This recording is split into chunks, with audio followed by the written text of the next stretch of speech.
Bonjour à tous, ici Stella Sarah sur Magam. Aujourd'hui, je vous emmène dans l'univers d'un outil d'intelligence artificielle qui peut être à la fois utile pour nos élèves, mais aussi pour vous enseignants.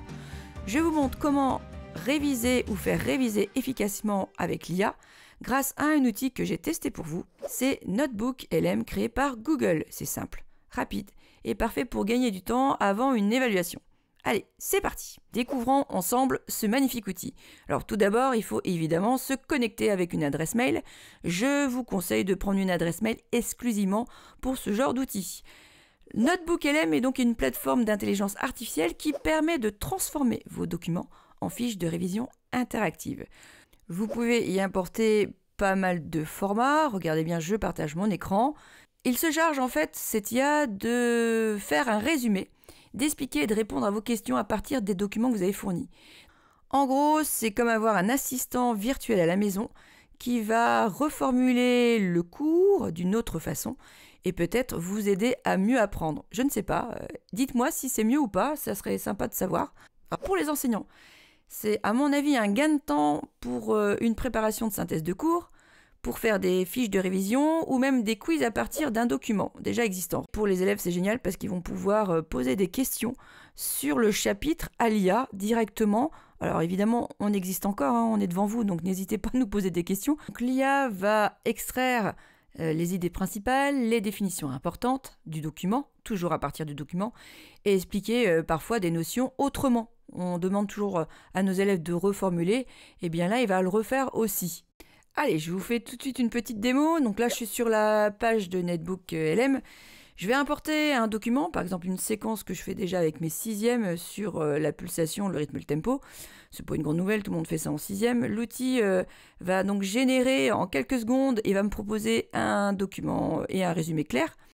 Et si je tape la question, par exemple, quelles sont les différences entre la pulsation, le rythme et le tempo, il va me répondre directement à partir de mon cours. Ce qui est intéressant, c'est que les élèves vont pouvoir poser leurs propres questions et obtenir donc des réponses par rapport et basées sur les documents importés. Alors, si je clique sur audio dans NotebookLM, il va me créer une version audio et résumer mon document. Alors, c'est parfait. Je pense, dans l'idée de réviser pour les élèves avec évidemment des écouteurs dans le bus, etc.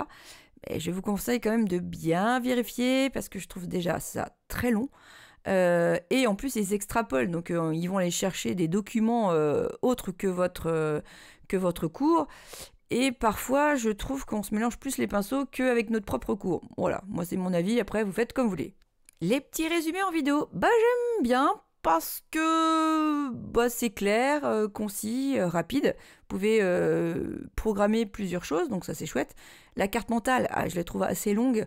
Elle fait vraiment le résumé de tout le cours, mais peut-être que ça peut aider certains élèves. Le rapport, pourquoi pas.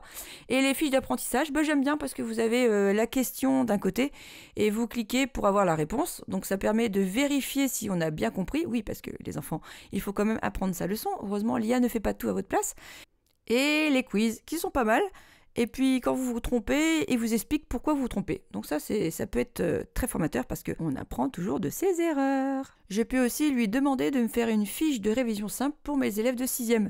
En quelques secondes, il me donne un plan clair avec les notions à retenir et les définitions essentielles.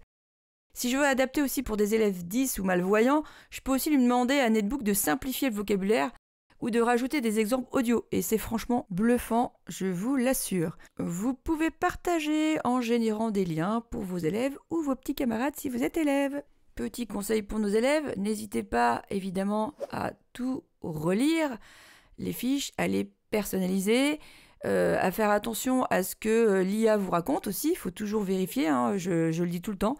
L'IA, c'est quand même une base solide, mais ça reste quand même toi, le maître de ton apprentissage. Donc ça veut dire que l'IA ne peut pas apprendre à ta place. Et heureusement, voilà, cette première émission sur l'IA consacrée à Netbook se termine. Si vous voulez tester l'outil, je vous joins le lien dans la description. Dans une autre émission, puisqu'il y en aura d'autres sur l'IA, je vous montrerai, enfin j'espère, peut-être vous n'allez pas découvrir, je ne sais pas, comment créer un instrumental original pour vos élèves ou avec vos élèves, avec une IA cette fois, mais musicale. Abonnez-vous, mettez un pouce Et dites-moi en commentaire quels outils vous utilisez vous en tant que prof ou en tant qu'élève et ce qui fonctionne bien. L'idée, c'est d'échanger.